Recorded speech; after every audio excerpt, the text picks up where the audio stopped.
Get ready for the dictation. Start. उपकुलपति महोदय, जैसा कि आपने कहा, आपका विश्वविद्यालय नया है, लेकिन बंगाल में शिक्षा की परंपरा नई नहीं है।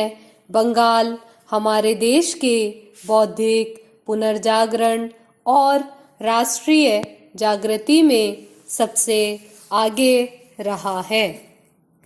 राजा राम मोहन राय से लेकर, जो कि हमारे पहले आधुनिक पुरुष थे और इस छोटे शहर को उनका नाम देकर ठीक किया गया है, आज तक बंगाल की कोख में जन्मी उन असंख्य महान संतानों की एक लंबी कहानी है, जिन्होंने हमारे राष्ट्रीय जीवन को संपन्न और उन्नत किया है।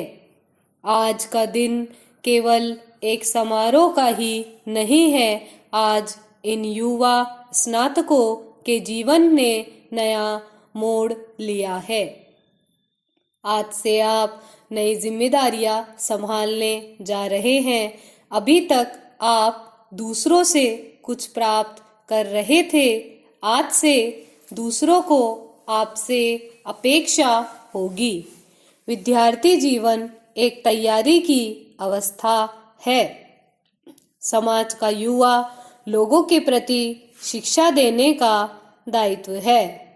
स्कूल और कॉलेज की शिक्षा समाप्त करने के बाद पढ़े लिखे नवयुवकों का समाज के प्रति एक कर्तव्य हो जाता है।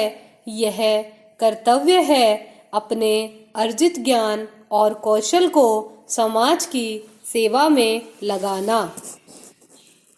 आधी शताब्दी पूर्व जब हमारे देश ने अपना स्वतंत्र जीवन आरंभ किया, तो जवाहरलाल नेहरू ने देश के नवयुवकों को नव भारत के निर्माण के अद्भुत साहसी कार्य में योग देने के लिए आमंत्रित किया था। वह आह्वान आज भी उतना ही सतर्क है जितना कि 1947 में था, क्योंकि एक देश का निर्माण केवल 50-55 वर्षों में ही पूरा नहीं हो जाता।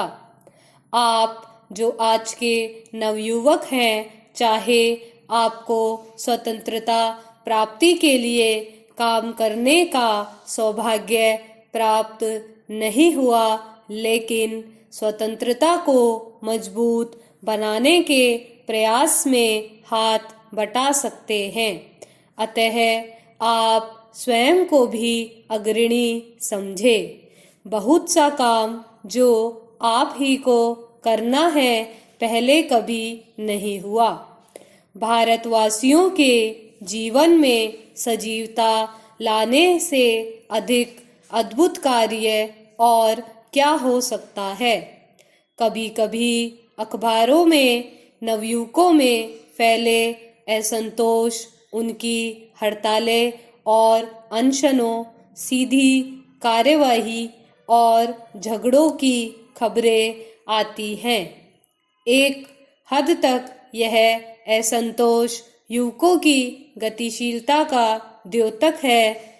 उस सीमा तक मैं इस भावना का स्वागत करती हूँ, लेकिन कभी कभी ऐसा प्रतीत होने लगता है कि हमारे युवा लोग सत्ता के अस्तित्व तक के विरोधी हैं।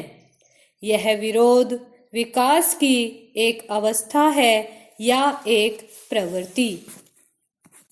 उपकुलपति महोदय, अपने सकारात्मक रूप में यह कुछ कर गुजरने की इच्छा बन जाती है। अपने काम के प्रति असंतोष ने ही लोगों को पुरानी समस्याओं के नए समाधान खोजने के लिए प्रेरित किया। इसी प्रकृति ने सामाजिक, धार्मिक, राजनीतिक सुधारकों और शिक्षाविदों को जन्म दिया है। इसी से अतीत में नए क्षेत्रों की खोज हुई।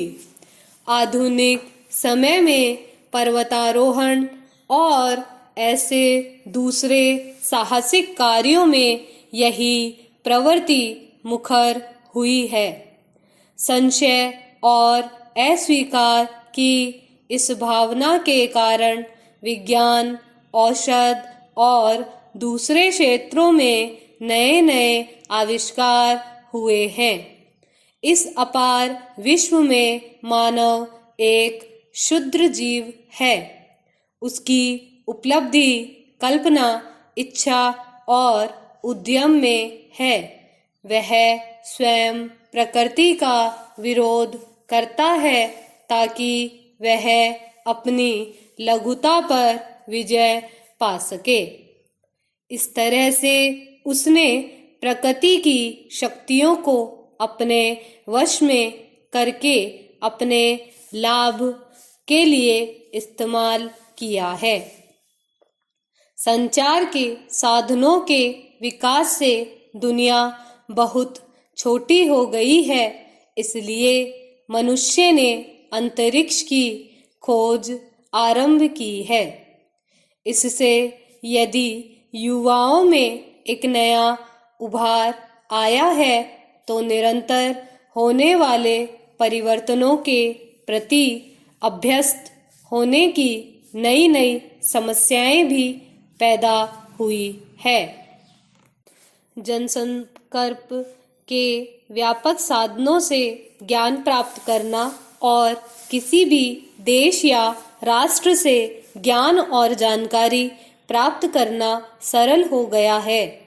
इससे दुनिया में कहीं भी कुछ होता है, उसका प्रभाव हर देश के नवयुवकों पर पड़ता है। युवा लोग जीवन में निश्चितता और सीधे सीधे समाधान चाहते हैं। बुजुर्ग समझौते के पक्ष में हैं। इससे दोनों का संघर्ष बढ़ता है। स्वतंत्रता के बाद भारत में यह और भी ज़्यादा देखने में आया है। वर्तमान पीढ़ी के पुराने मानदंड आमूल नष्ट हो गए हैं और यह एक नई दिशा की खोज में भटक रही है।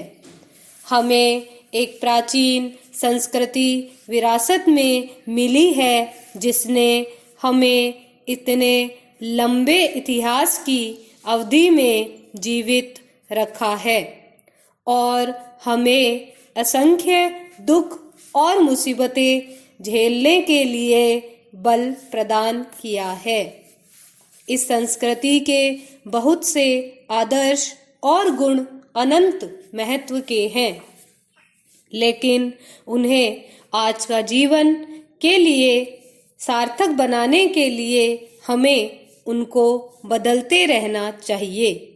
उन्हें उन थोथे अंधविश्वासों और व्यर्थ के रीति रिवाजों से जो सदियों से हमारी संस्कृति में आ मिले हैं मुक्त करना चाहिए। आपको हमारी परंपराओं को समझना चाहिए, तभी आप हम जान पाएंगे। स्टॉप।